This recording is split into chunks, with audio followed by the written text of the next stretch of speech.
students, Ayan Shondan classes welcomes you to an interesting session of your subject Political Science. In today's chapter, we are going to start with our second chapter, that is Federalism. In today's session, we will be getting introduced to the various concepts of federalism. So let's have a glance. Now, before we get into the chapter, let's exactly see what is meant by federalism. A system of government in which the power is divided between a central authority and various constituent units of the country is nothing but federalism. In short, children, whenever you hear a term federalism, there should be a concept of sharing into your mind. So what it is, federalism is a system of government in which whatever the power is there, it will be divided amongst the central government and the various constituent elements like the state government it can be, then the various panchayats, gram panchayats and all. So what it is, there will be a power sharing between the central authority and its various other elements which are available into the country. So again, federalism is nothing but the power sharing. Then let's move towards this general division. As I said about, there is federalism means there is a concept of sharing, but exactly how is the division done and how is the this authority divided amongst, that we will see. The government at the center for the entire country. As we all know, the central government take out the rules which are to be followed throughout the nation. Then the government at the province or state level. Then after having a central government which provides the entire rule book, after that we have the government at the state level or the province level. Okay, so at the union territory they have an independent government, at the state level we have an another government. So after central government there is a state government. Then both these levels of governments enjoy their power independent of other. Like now no one is depending on each other. Neither the state government is depending on the central government, nor the central government is depending on the state level. Both are independent of their powers, both can have an access of their powers independently. So that is the major feature of the federalism.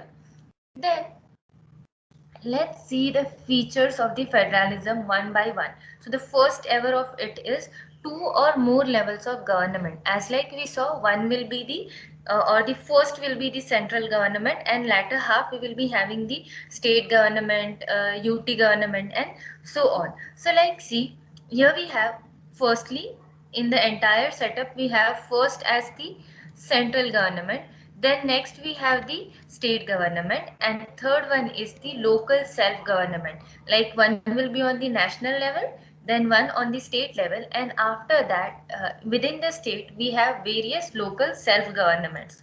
So this is the distribution of the power or authority amongst the nation. Then next we have, firstly we saw how is the power distribution. Then second is each level of government governs same citizens under different jurisdiction. Like children see here, throughout the nation we are having the same citizens.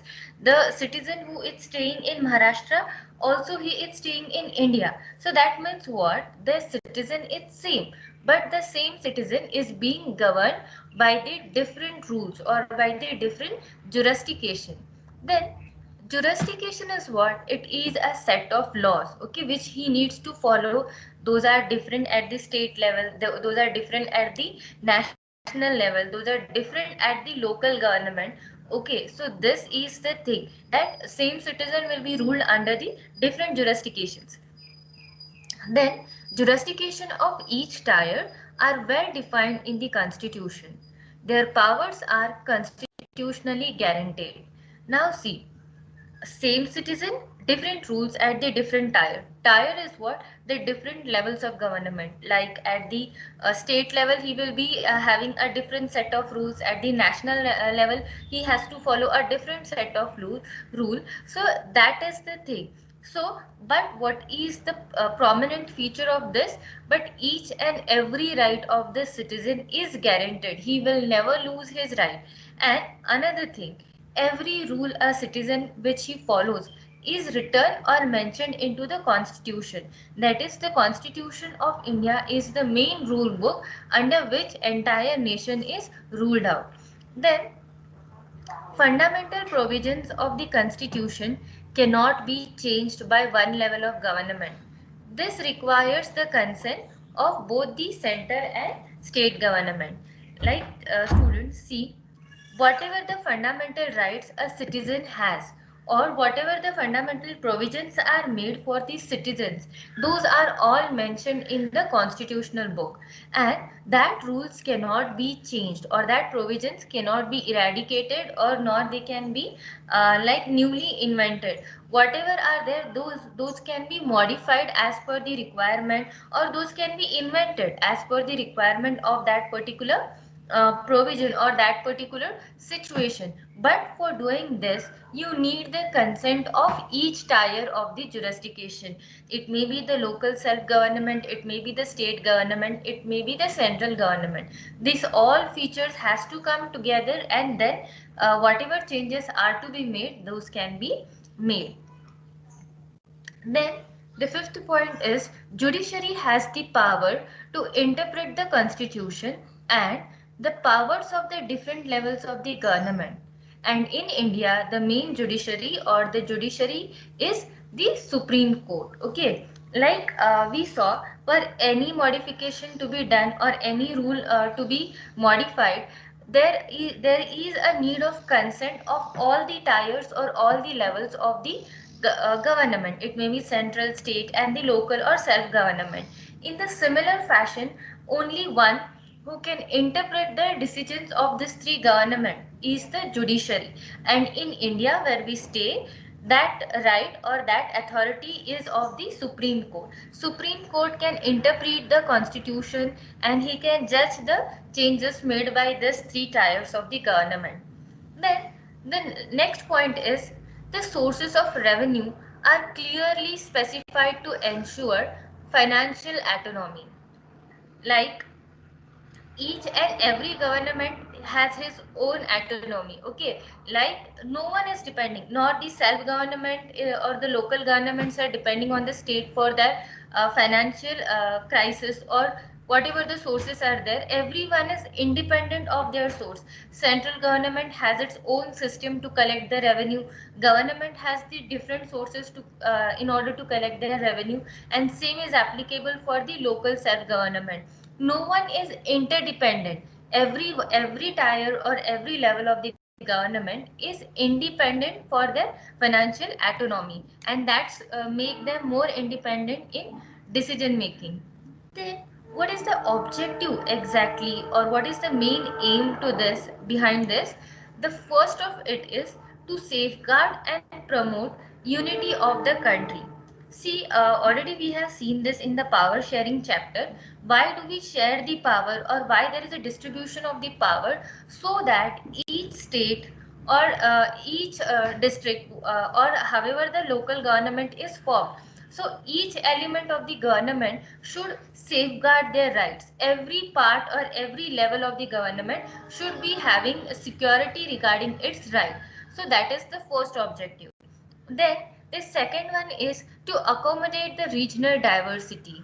That is to have a feeling of unity despite of the regional diversity. If a specific rule is given to each part of the nation, each state of the nation, or each district of that particular state, then what will happen? There will be a unity in the regional diversity. So that is also an objective behind the federalism. Then next, let's see what is an ideal federal system and what are its components. Like to whom you can say an ideal federal system. See, whenever there is a formation of a government with the mutual trust, whenever you are forming a government at different levels, so what is expected? There should be a mutual trust between each level. The self-government or the local government should have a trust on the state government. As well, the state government should have a trust on the central government. Then that is the first feature to get an ideal federal system. Then let's move to the agreement. Second point. Second point is we need agreement to stay together. As like we saw, we need a unity in diversity. As like India is the wide nation, like in which we have various states with various different religions and culture. And despite of that, when we show the strength or the unity to stay together, that agreement is necessary to have a good or ideal federal system. So these two are the major things which makes a nation ideal federal system. Then let's see what are the types of federation. Again, in the federation we have two types: a coming together federation and a holding together federation. Now let's see these types one by one. First one is a coming together federation. From the title itself we get that there are different components which are coming together at one platform. Okay, so this is what coming together federation. Independent states come together on their own to form a bigger unit. So as like I said, India is a wide nation, a very vast nation in which various states are there which come together under the central government. So what is here? So the every independent state is coming together on a single platform of the central government, and it is forming a bigger unit, that is our mother country, India. Then all the constituent units have equal power. There is never a difference in power distribution. Each state will be having the same authority or the same power. Like Maharashtra will be having the same power, Karnataka will be having the same power.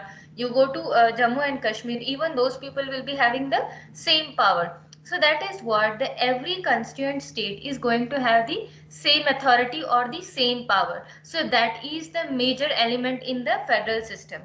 Examples where this coming together federation is observed, like USA, Switzerland and Australia. You can abbreviate this through USA only. Okay, U stands for USA, S stands for Switzerland and A stands for Australia. That will give you an example of coming together federation. Then next is a holding together federation.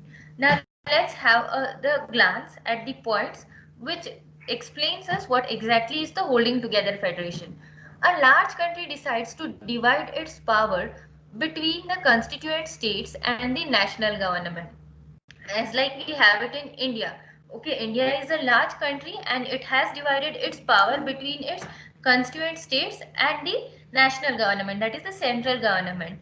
Then the central government maintains its supremacy over the constituent units. So who is a superior one? Central government, it will be holding the main powers or the ruling powers. Then the different constituent units have unequal power. Like if we are talking about central government will be having major authorities, then state government will be having a bit less authorities, and then the least will be possessed by the local government. So that is the system, that different constituent units will be having unequal power. An example of this is India, Spain and Belgium. As like in India, what is happening? Central government is having the decision making authority, and then will be having the state government, and then will be the power distribution to the least to the self government. So this is holding together federation, and India where we stay, it has a holding together federation. Then what makes India a federal country? Let's have a glance. India had emerged as an independent nation after long struggle. As everyone knows, we have fought very hard to get our freedom. Soon after independence, several princely states became a part of the country. Like there are many states in India which have merged together after the independence, which were under the princely controls. Okay, then Constitution declared India as a union of states, and so we observe it. We have 29 states, and as a combination of this 29 states, India exists as a independent nation. The word federation is not written in it. But the Indian Union is based on the principle of federalism. If you look into the constitution book, nowhere it is written that India is a federal country. But our India, as it is a union of different states with the different state governments, India is always considered as the federal country which runs on the principles of federalism. Then let's see what are the features of this federalism. Initially, there were two-tier system. Like what is the first ever feature of the federalism? There were firstly two-tier system, like just central and state government. Then later a third tier of federalism was added, that is the panchayats and the municipalities. Like see, firstly just central and state was there, then third feature which got added, or the third level of the government which was added, are these local self governments, like the panchayats, the municipalities, which are run at the taluka levels or the lower levels. Okay, then third feature is the constitution clearly provided a threefold distribution of the legislative powers. So now whatever this three-tier system is there, which is amongst the central government, then the state government and the local governments, there is an equal distribution of the powers. Okay, whatever power each nation has, that power has been equally distributed among these three.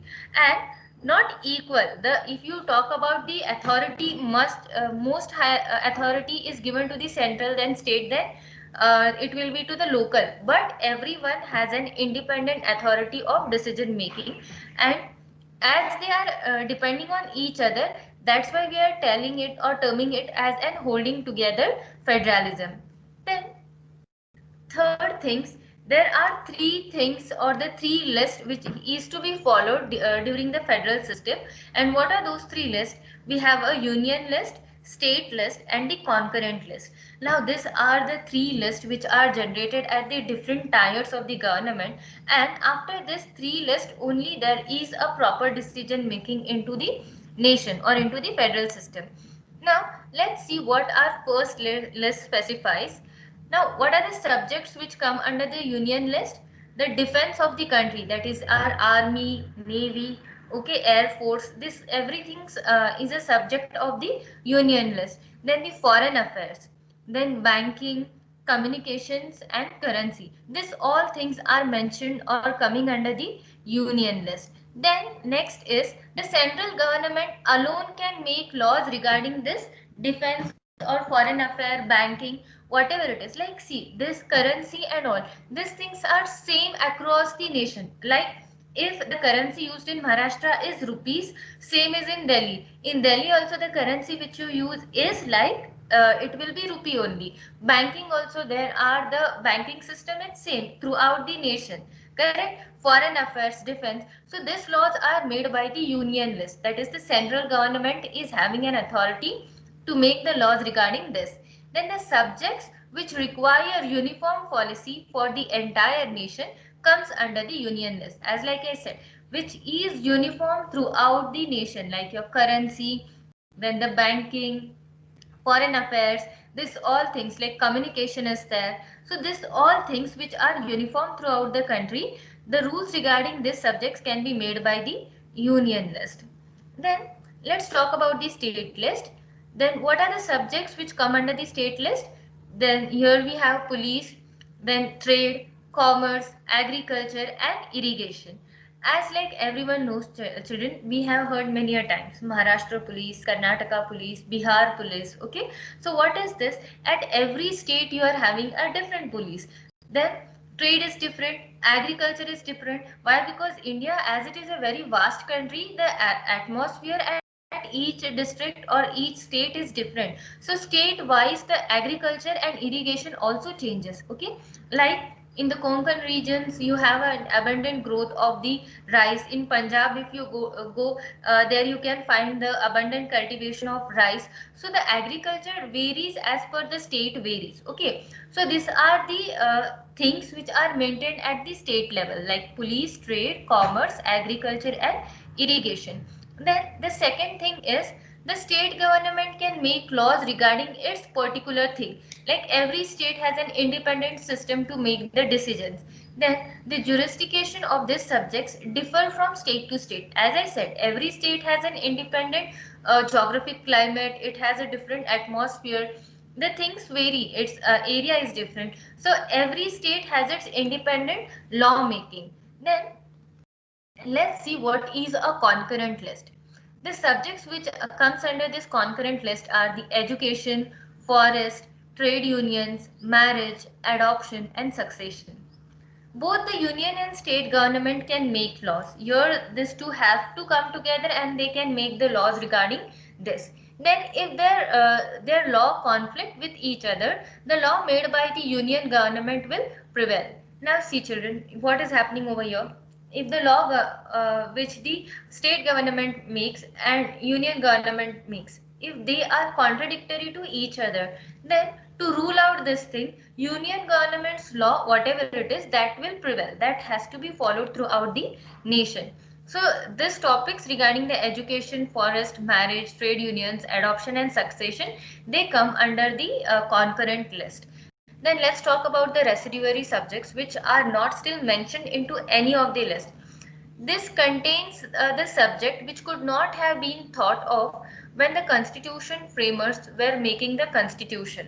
As like when the constitution was made, suppose there was no such topic. Okay, it is something like newly invented or newly occurring thing, like corona. No one has been thought of it. Okay, what is it exactly? Or no one might have ever thought of that the world will stop at a while because of the pandemic of corona. Everyone has to stay at home. So this was a surprise attack, you can say.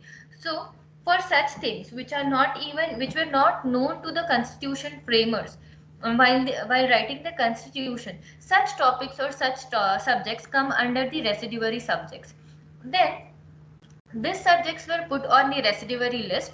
The central government makes law on it. Your example is in computer software. There was a no law mentioned into the book of constitution, as it was not into the existence when the constitution was framed in 1950.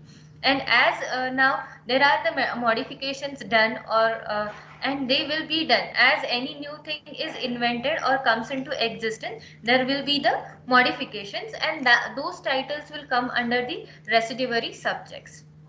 I hope students, everyone has loved today's session, and Team Ayanch looks forward to have you on board. Please visit our website ayanchonlineclasses.com for detailed information, and kindly like and follow us on Facebook, Instagram and Twitter. If you have loved today's session, please don't forget to like, share and subscribe our YouTube channel Ayanch Online Classes. Thank you.